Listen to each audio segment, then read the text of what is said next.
حضرت عمر فاروق نے کہا ٹھیک ہے میں آ گیا ہوں تمہاری مدد ہے. اس کو پتہ ہی نہیں کہ کیا کریں گے. جھونپڑی کے پیچھے چھپ جاتے ہیں اور اس آدمی سے کہتے ہیں کہ تم اپنی بیوی کے پاس جاؤ, وہ آئے گا تو تمہیں خود ہی کان پکڑ کے باہر نکالے گا. وہ آدمی اپنی بیوی کے پاس چلا جاتا ہے. رات تھوڑی اور اندھیری ہوتی ہے. حضرت عمر تھوڑی دور سے یہ منظر دیکھ رہے ہیں. تھوڑی دیر کے بعد وہ ایک آدمی کو آتے ہوئے دیکھتے ہیں, لیکن شکل نہیں سمجھ میں آتی ہے کہ کون ہے اندھیرے کی وجہ سے. وہ آدمی آتا اور سیدھے جھونپڑی میں گھس جاتا ہے اور اس آدمی کو یعنی اس کے شوہر کو جھونپڑی سے نکال کے باہر کر دیتا ہے. چلو, اور وہیں چلا گیا. سارے کام سمجھا چکے تھے. بیوی بولی ٹھیک ہے بھائی اب تم تو آتے ہی ہو ہمارے پاس, اب ضد کرنے سے کیا فائدہ, ہمیں بھی کوئی فائدہ ملے گا نہیں, ہم بھی زندگی کے مزے لینا چاہتے ہیں. ایک کام کرو, جب تم ہمارے ساتھ ملتے ہو روشنی میں, تمہارا چہرہ جب آتا ہے تو پتی کی جگہ جب میں تمہیں دیکھتی ہوں تو میں ڈر جاتی ہوں. ایک کام کرو, چراغ بجھا دو اور اس کے بعد ہم سے ملو, پھر دیکھو ہم تمہیں کتنا خوش کرتے ہیں. اس نے کہا چلو, اب اپنے آپ ہی تیار ہو گئی ہے. چراغ بجھا دیا.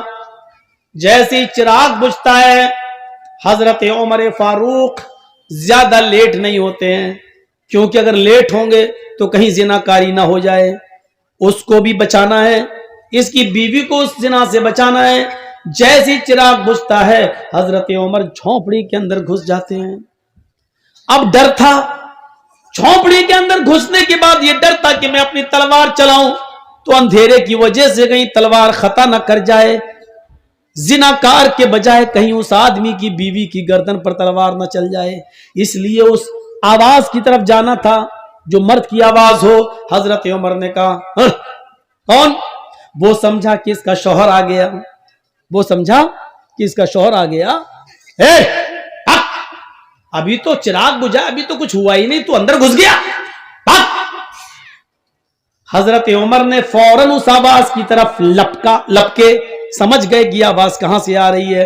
فوراً لپکے اور اس کے بڑے بڑے بال جو تھے, جیسے اس کے سر کو پکڑا تو اس کے بڑے بڑے بال حضرت عمر فاروق کے ہاتھ میں آ گئے.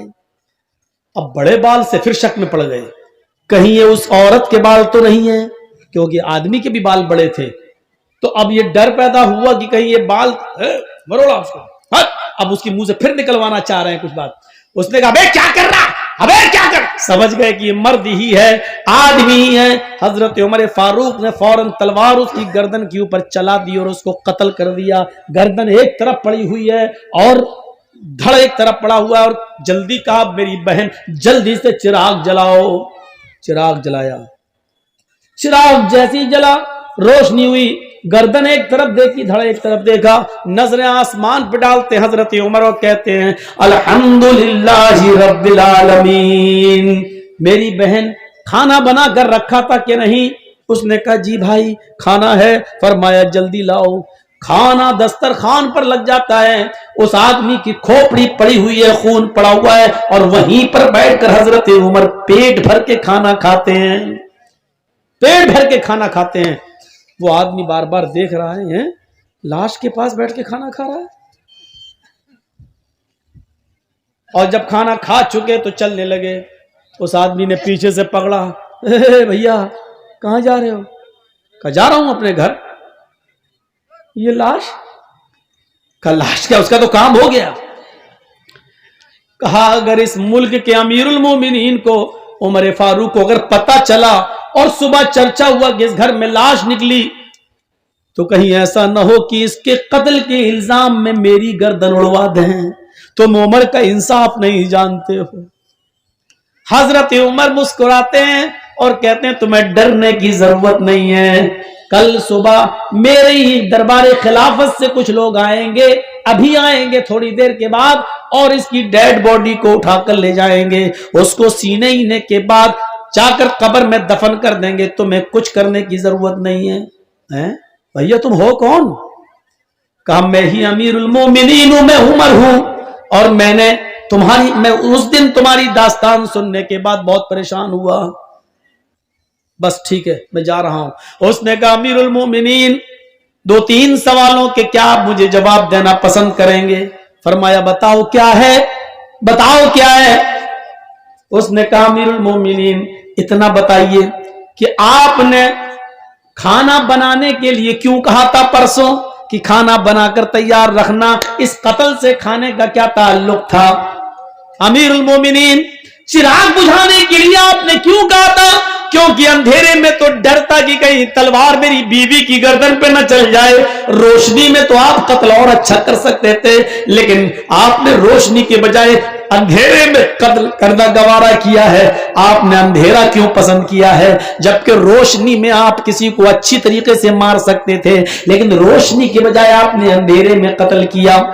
اور جب آپ نے لاش دیکھی تو کسی کے مرنے کے بعد انا للہ پڑھا جاتا ہے، لیکن میں نے آپ کی زبان سے سنا ہے کہ آپ نے انا للہ کے بجائے جب لاش دیکھی تو الحمدللہ رب العالمین پڑھا ہے۔ یہ الٹی الٹی دعائیں آپ نے کب سے سیکھی ہو پڑھی؟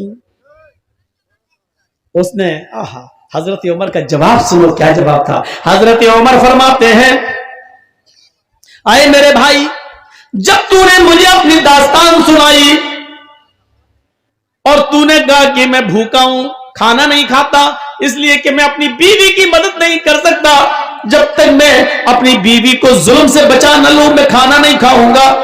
جب تو نے مجھ سے یہ بات کہی تو اس وقت میں نے دل میں سوچا، اے عمر تو کتنا بد نصیب ہے، تو کتنا مطلب پرست ہے۔ تیرے خلافت کے زمانے میں، تیرے درباری خلافت میں، تیرے دور خلافت میں ایک غریب آدمی کی بیوی کے اوپر ظلم ہو رہا ہے اور تو بستر پر چادر اوڑھ کے سوتا رہتا ہے، کل قیامت کے دن تجھے جواب دینا ہوگا۔ اے میرے غریب بھائی، جب تو نے مجھے یہ بتایا کہ ایک آدمی آتا ہے اور میری بیوی سے زنا کرتا ہے تو میں نے پرسوں ہی عہد کر لیا تھا کہ عمر اس وقت تک کھانے کا ایک لقمہ نہیں کھائے گا، اپنے حلق کے نیچے نہیں لائے گا جب تک کہ اس آدمی کو قتل نہیں کر دے گا، اور اس آدمی کی پریشانی سے میں تجھے نجات نہیں دلا دوں گا تب تک میں نہیں کھاؤں گا۔ میں پرسوں سے اب تک بھوکا تھا، صرف پانی پی رہا تھا یا ایک آدھ کھجور کھا لیتا تھا، لیکن کھانے کا ایک لقمہ بھی میں نے نہیں کھایا کیونکہ میں تیری مدد کرنا چاہتا تھا۔ اس لیے میں نے کہا تھا کہ کھانا بنا کر رکھنا۔ آج اس آدمی کے سامنے میں نے کھایا کھانا اس لیے کہ میں 2 دن سے بھوکا تھا اور آج میں نے پیٹ بھر کے کھانا کھایا۔ اچھا ٹھیک ہے، لیکن اندھیرے میں قتل کیوں کیا؟ کہا جب تو نے مجھے بتایا ایک آدمی آتا ہے، ہٹا کھٹا ہے، ہینڈسم ہے، تندرست ہے، اور وہ میری بیوی سے زنا کرتا ہے تو میرے دل میں یہ خیال آیا، اے عمر، ہٹا کھٹا نوجوان کوئی آتا اور اس کی بیوی سے زنا کرتا ہے، اس کو معلوم ہے کہ عمر کی حکومت ہے اور عمر بہت زبردست انصاف کرتے ہیں، اس کے باوجود اس کو ڈر نہیں کہیں ایسا تو نہیں کہ وہ عمر کا بیٹا ہو یا عمر کا بھتیجا ہو یا عمر کا کوئی رشتہ دار ہو۔ میں نے یہ سوچا اتنا گندا کام اتنی بہادری کے ساتھ رات کے اندھیرے میں اگر کوئی کر رہا ہے تو اس کا عمر کے رشتہ داری سے کوئی تعلق تو نہیں ہے، اس لیے میں نے کہا چراغ بجھا دینا، کیونکہ جب مجھے ڈر پیدا ہوا کہ وہ میرا بیٹا بھی ہو سکتا ہے، میرا بھتیجا بھی ہو سکتا ہے، میرا رشتہ دار بھی ہو سکتا ہے، میں چھپ گیا اور میں اللہ سے یہ دعا کرتا تھا کہ اللہ اس کام میں میرا بیٹا شامل نہ ہو، آئے اللہ اس کام میں میرا بھتیجا یا میرا کوئی رشتہ دار شامل نہ ہو، کیونکہ آج جو بھی ہوگا اس کی گردن اڑائی جائے گی، آج جو بھی ہوگا اس کی گردن کٹے گی، اے اللہ مجھے شرم سے بچا لے، میرے اور میرے خاندان کا نام گرنا نہیں چاہیے۔ میں پرسوں سے ہی دعا کر رہا تھا، جب وہ آدمی جھونپڑی کے اندر گھسا اس وقت تک مجھے لگا کہ یہ میرا ہی کوئی رشتہ دار ہے، اس کی چال، اس کی قد و قامت مجھے بتلا رہی تھی، اس کا نڈر طریقے سے بے باکی کے ساتھ آنا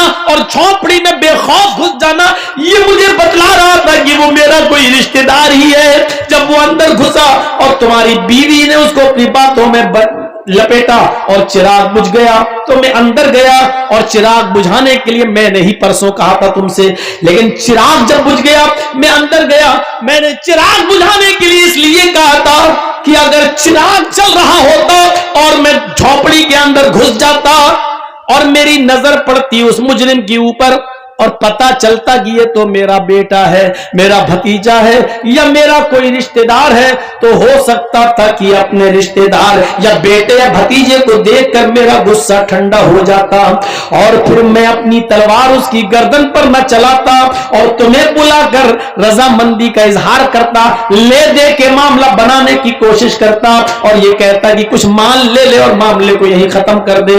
ہو سکتا تھا اگر میرا رشتہ دار ہوتا تو میں تمہیں مناتا, شاید میری تلوار نہ چلتی, میرا غصہ ٹھنڈا ہو جاتا. اس لیے میں نے چراغ بجھانے کا حکم دیا تھا تاکہ جب میں تلوار چلاؤں تو مجھے یہ پتہ نہ ہو کہ میں تلوار اپنے بیٹے, بھتیجے یا رشتہ دار پہ چلا رہا ہوں یا کسی غیر پر. پھر میں نے تلوار چلائی, اللہ کی قسم اس وقت تک بھی مجھے یقین نہیں تھا کہ میری تلوار کس پہ چل رہی ہے. میں یہی سمجھ رہا تھا یہ کوئی میرا رشتہ دار ہی ہوگا. میں نے اپنی تلوار اس کی گردن پہ چلائی, جب تلوار سے اس کی گردن کٹ کے زمین پہ گری تو میں نے کہا چراغ چلاؤ, کیونکہ مجھے یہ دیکھنا تھا کہ یہ کوئی میرا بیٹا, میرا بھتیجا یا میرے گاؤں کا رشتہ دار تو نہیں ہے.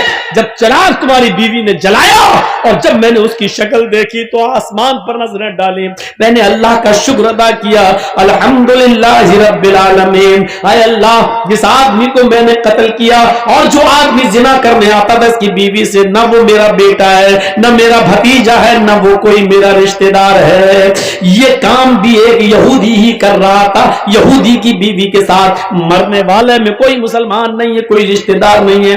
اس پر میں نے اللہ تعالیٰ کا شکر ادا کیا اور اس لیے میں نے الحمدللہ کہا, انا للہ نہیں کہا. تو میرے بھائیوں, اس طریقے سے عدل اور انصاف کرتے